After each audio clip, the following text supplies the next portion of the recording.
built it by myself. Bourbon from top shelf, yeah. I don't even know no one. Yeah, I ain't got no label or a manager. Gotta keep my percentages, gotta keep all my benefits. I don't take no orders, only take orders if it's orders. Never no breach, never no siege. I see I'm putting up borders. Bitch, if you're talking about funds, then I guess I'm a hoarder. Now, stakes been high, took a look at my steak been looking like porterhouse. Brand new LLC. What's going on, guys? Welcome to Trucking with Old Snapper. And of course, I'm Old Snapper. Headed down Highway 6 here. Just came out of Sal, which is just the other side of College Station. Headed down towards Houston. I'm about 3 hours from the house. I'm headed to the house. You have to excuse the mess in this truck. This is a truck kind of everybody's been using. It's been an extra truck, and I jumped in it, and it's a mess. Man alive, I had a hell of a day today. Man, I had a hell of a day today. Crane broke down. I got stuck in the mud, which all that footage, it'll come up later. I'm gonna show y'all me getting pulled out of the mud, and I got stuck, and all that kind of stuff. Man, had to do some Yankee yank stuff to get up off that leash road. A leash road's a country road. It's a road in the middle of a field that they made for oilfield hands to get back and forth from the rig. They're not very good sometimes. I originally left on Wednesday for a one-day job. It's supposed to be a motor swap out, and I'm not running real fast, and I'll tell y'all why here in a minute. But was just supposed to be a motor swap out, engine swap out on a compressor, and we had hell. The crane went down. The first day the crane went down, second day the crane went down, and then today we finally got it done. And it wore me out. Boy, that old Texas heat was kicking my rear end. It was wearing me out. A lot of times in this line of work, for those of you that run OTR and may be thinking about doing this, something you need to consider is out here, a driver does more than just drive. Like I got that engine, that's the old engine I got back there. It's going back to Caterpillar, right? But a driver does many things in the oil field, especially if you're in this side, if you're moving rigs, servicing parts, different things like that. You know, when the crane shows up, you help the crane operators get, you help them get set up. Sometimes you rig for them. You know, you play that role too. When they got a pole truck out there, winch truck out there, you pull off the bridles, hook the bridles up. Guys get stuck, you go help them get out. You don't just sit in your truck. Now let me rephrase that. You shouldn't just sit in your truck. Some drivers do. Some drivers, they just chill in their truck. They figure they got hired as a driver, and that's all they're gonna do. I'm a little bit different. Old Snapper ain't that way. If I can do it, I can do it. I can't sit in my truck in air conditioning and watch guys that work for the same company I work for work. That's just not gonna happen. I may take more breaks. I may go to my truck and take a break, cool off, all that kind of stuff, but I ain't just gonna watch them work. Like when the crane went down yesterday morning, I got up under the crane and helped them get it started. It had a loose wire going to the solenoid. So I got in there and did that. When the crane got stuck, they're moving around, they're setting up the pads, they're doing, I get out there and I help them do that stuff. It's probably 50-50, maybe 60-40, on the work driving ratio. But it pays well. You paid by the hour. You stay out overnight, they pay for your hotel room. You got a company credit card. And they'll all that kind of stuff, so I mean, it's got its benefits and different things like that. But yeah, it's been a hell of a day. I mean, absolutely a hell of a day. I got stuck in the mud. I was stuck all the way up to the axle. I mean, I had it buried. That front end on that right side, man, it was all the way down in the hole, and the mud was halfway up the tire. I was buried off in it. I got that double drop back there, and that double drop, when that rear end went down, the whole bottom of the trailer was in the mud, so I had hell with it. Ended up losing a mud flap, which is why I'm not hauling ass, because I'm missing one mud flap back there. I got it in my side box, but I don't have any tools on this truck. And the crane operator, he'd already skedaddled out. He had tools on his truck, you know, so I'm gonna try to make it to the house and then put that mud flat back on. It looks like it pinches up in there. It's got a plate in the front and a plate in the back, bolt going through it. So I can probably just put that same mud flat back up there. I went and got it out of the mud and put it in my side box. One of those short mud flaps. I'm gonna try to put it back on. If I can't, then I'll just get another one at the yard and put it on Monday. I'm gonna take this load. This engine here is going home with me. And then on Monday morning, I'll run up to Houston and drop it off. And then tomorrow, we got a safety meeting on another job site, a job site I wasn't on. One of the guys helping the crane, he got his hand stuck in the block. Got his hand stuck in the block between the bridle and the block. And I don't know the whole scenario or the whole situation. All I know is he got lifted about 5 feet off the ground, crushed his whole hand. So we got a safety meeting tomorrow. They're gonna feed us lunch. But it's probably gonna be a meeting about keeping your hands out of the block. Watching for pinch points. You know, you see a lot of guys in this line of work that are missing fingers. It'll happen to you real quick, like, especially like with the winch trucks. When you pull the cable off, the bridle and cable off, and you go to hook up to a piece of equipment. And the winch trucks work a lot like a tow truck, but on a long trailer. And you'll get back in the truck, and then you winch that stuff up. Sometimes you have a swamper, or a helper, we call him a swamper, and he'll be back there doing that stuff for you. So if you're not paying attention and he's not paying attention, it's real easy to get hurt. Sometimes them cables break. I mean, there's all kinds of different things that can happen. We were moving a Wrangler. This is the last, not this time I was in the oil field, but the last time I was in the oil field. We were moving a Wrangler, and damn cable. We're using a tandem. Tandem's just a solid truck and trailer. But the cable broke. That cable came whipping across there, missed me by maybe, I don't know, 5 feet. That scared me a little bit. I heard it go by, I can tell you that. I heard that cable go by.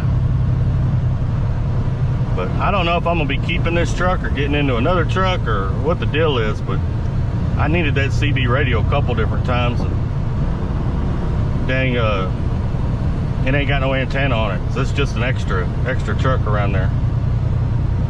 I heard Brisket, one of the guys in the office, we call him Brisket. I don't know him, but I'm assuming it's because he cooks good brisket. He was talking about putting me in another truck. I'm at 46 right now. I think he was saying to put me in 52. This one here has got a sleeper on it, but it's not usable. One, it's real nasty. Number two, it's only about maybe a foot wide. You know, it's one of them, it's an old truck, old Western Star.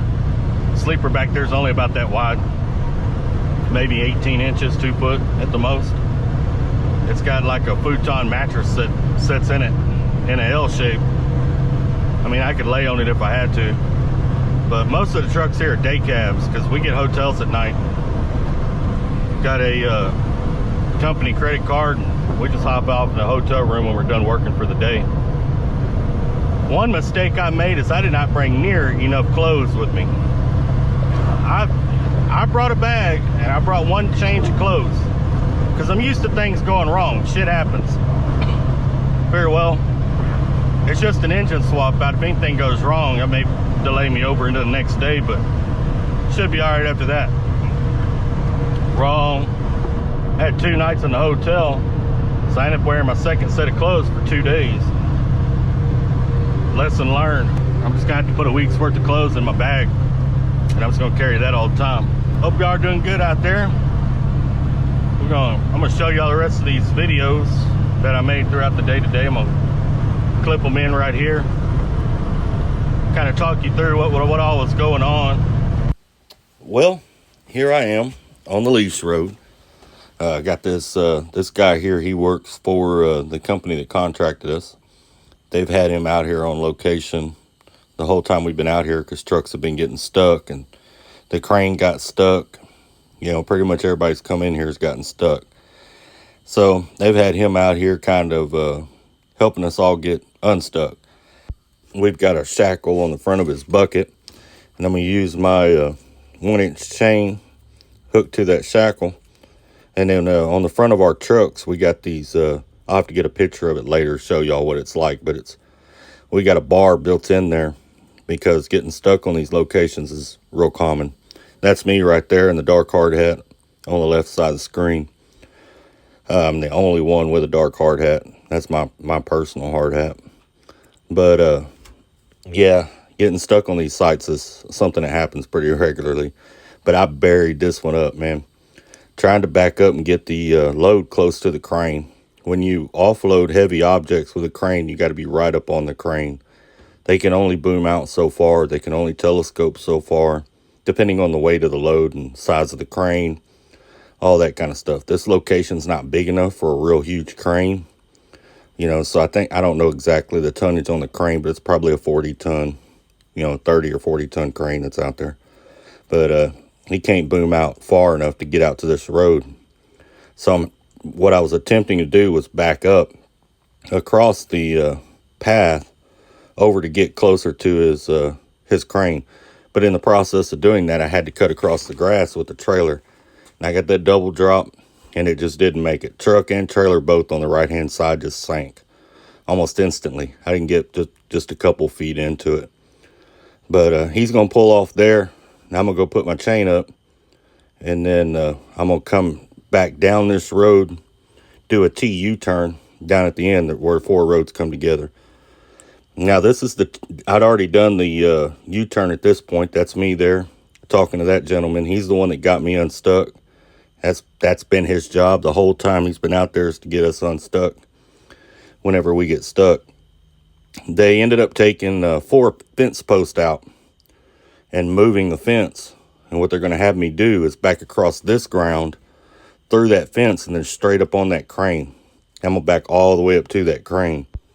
This ground out here, we know it's hard enough because I parked on it whenever I staged up on this well site. And so did our crane. Our crane parked on it. There's also been other trucks parking on it. So it's compact down enough that I can get across here no problem. That's why we went ahead and decided to do it this way. Over there on that other road, I couldn't pull out across there because I had a fence on that left-hand side of me. But that fence is what they moved, 4 posts of it anyway. And I'm going to back up across here, right up to that crane. Man, in this line of work, you never know what you're going to encounter. And you'd be surprised what these trucks will do. These trucks, you get on the road. When you work over the road, companies are real particular about what you put your trucks in and all that kind of stuff. You ever get an oil field job and you start putting the trucks in some of the situations that we put them in, you'll realize your truck can do a whole lot more than what these over-the-road companies will allow you to do with your truck. Now, I'm not telling you to go out there and start driving across fields, because that's just not the thing to do. But the oil field, they pay a lot of money for these trucks to come out there. And part of that money is to go to the wear and tear on these trucks. So keeping that in mind, if you're an owner-operator and you're thinking, oh, well, I'm going to go jump into the oil field and make that big money, you're going to tear your truck up quite a bit. These trucks get a lot of wear and tear on them. They get tore up quite a bit. So there's a lot of maintenance that goes into maintaining these trucks as well. You can see that gate right there to the left. They disconnected that fence from there to 3 or 4 posts down to my right. And then they moved that man lift out of the way. You can see how I pulled off across there. Well, that crane is directly behind me. But yeah, as I was saying, and there are owner-operators. The company I work for has got owner-operators leased onto it. It's got hotshot drivers leased onto it. And yeah, that money's there. Them guys make big money. It's a whole lot more money than you'll see over the road. But at the same time, you got to take into consideration the wear and tear on your trucks. And then if you got the wrong driver in there, you're going to have a whole lot of wear and tear on your trucks. And on these well sites, as you see there's a man to my right, there's always someone guiding you. They don't allow no movement. On most oil field sites, they don't allow no movement without somebody guiding you. But anyway, this is how my day went right here. pretty much everything that could go wrong went wrong. Crane wouldn't start. Then the crane blew a cylinder. They had to get that crane out, bring another crane in, and had to help them set up, then rig down, help the next crane get up. And that there pretty much was my day. I'm going to be getting more cameras and doing a little bit more filming so y'all can see more of what's going on as time goes by, getting stuck, all the different trials and tribulations of driving in the oil field, doing rig moves and things like that. I appreciate all y'all for stopping by. Y'all take care, stay safe, and keep trucking. Please call the medic, this beat came to me on a stretcher.